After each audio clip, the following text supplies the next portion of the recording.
Bueno, para entrar entonces en materia con respecto a todo lo que está pasando a nivel internacional, o mejor dicho, lo que está pasando en Venezuela y su repercusión a nivel internacional, ¿cuál es la visión general que usted tiene de todo esto que está pasando, las novedades que hemos visto recientemente, etcétera? Mira, comencemos por decir lo siguiente. Ningún país ha recibido tanta atención internacional como Venezuela. Ni siquiera la crisis de Afganistán o hoy en día Yemen, que tiene 14 millones de personas pasando hambre. Porque no creamos que nosotros somos el ombligo del mundo. Hay países que están en situaciones peores que la nuestra. Y hay conflictos sumamente graves. Ahí está también la guerra civil de Siria. Pero ninguno ha recibido tanta atención como el nuestro. ¿Por qué? Porque en toda América Latina se ha preocupado, se ha ocupado o se ha desinteresado, que también al mismo tiempo es una forma de ocuparse, de lo que ocurre en Venezuela. Pero ahí se ha generado el Grupo de Lima, que son 14 países, han ocurrido sanciones por parte de los Estados Unidos, Canadá, México, también en parte lo aplican Colombia y creo que Perú, a funcionarios esencialmente del gobierno de la narcodictadura de Maduro. Pero también están los 28 países de la Unión Europea y otros europeos que no pertenecen a la Unión Europea, como es el caso de Suiza. Y que además Suiza que no se había Nunca. nunca posicionado ni a favor ni en contra de nada. Yo tuve el privilegio de estudiar en la universidad en Suiza, así que conozco muy bien lo que es ese país, su neutralidad. Y por primera vez se ha involucrado sancionando a funcionarios del gobierno.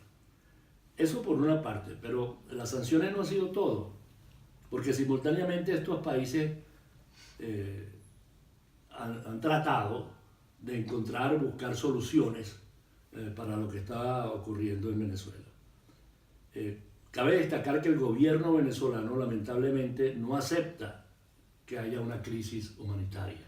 Por lo tanto, no acepta recibir ayuda o cooperación internacional para solventar el hecho que la gente pasa hambre, no tiene medicina, carece de agua, de electricidad, la basura no se recoge, etcétera, etcétera. Hay que comprender que la comunidad internacional, en términos generales, tiene la mejor y buena intención para restablecer la democracia en Venezuela y para reconstruir el país, para que Venezuela sea un país próspero, dinámico, eficiente, como lo fue en el pasado. Incluso un país punto de referencia. Venezuela no tiene razones para estar como está. Entonces a nosotros nos corresponde a los venezolanos, y particularmente al liderazgo de la oposición venezolana, a dialogar y a conversar con esa comunidad internacional para encontrar las formas y vías para lograr una transición democrática en Venezuela. Yo creo que ya la Asamblea Nacional acaba de aprobar hace 2 o 3 días una decisión muy importante donde reconoce el papel de la comunidad internacional.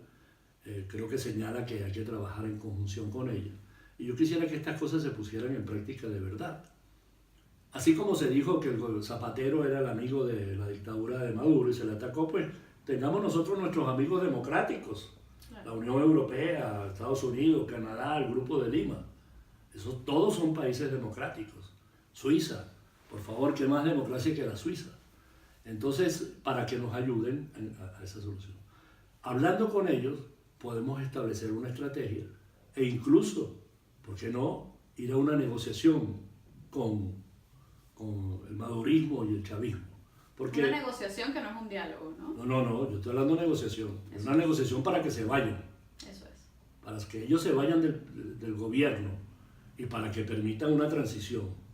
Lo que es importante es negociar en qué condiciones saldrán, a quiénes se les aplicará justicia y por qué, y cómo permanecerán de ellos que deberán permanecer, porque no hay que descartar el chavismo como si le vas a pasar una escoba por encima y lo tiras debajo de una alfombra. No, el chavismo, mal que bien, es una presencia política del país que mucha gente de buena fe lo hace y otros lo han utilizado esencialmente para mejorar su situación económica, tanto adentro como fuera de Venezuela. Yo creo que ese es el camino y eso nos puede ayudar muchísimo y ojalá que se lograra una unidad nacional para establecer una estrategia, unos objetivos y poder conversar entonces con los países, con la comunidad internacional y encontrar una vía para esta transición.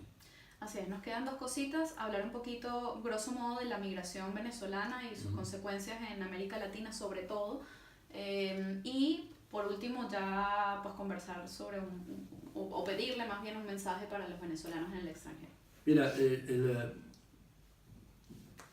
lo que ocurre hoy en día en América del Sur es que en los últimos años la situación de Venezuela es tan catastrófica que ha provocado un éxodo de venezolanos esencialmente a los países vecinos o a través de los países vecinos, como es el caso de Colombia, hacia Ecuador, Perú y Chile. Y como no han sido un centenar, sino han sido millones de personas, esto ha llamado la atención también de los organismos internacionales que se ocupan de estas cosas, como es el caso de ACNUR. El país donde más venezolanos hay en estos momentos es Colombia.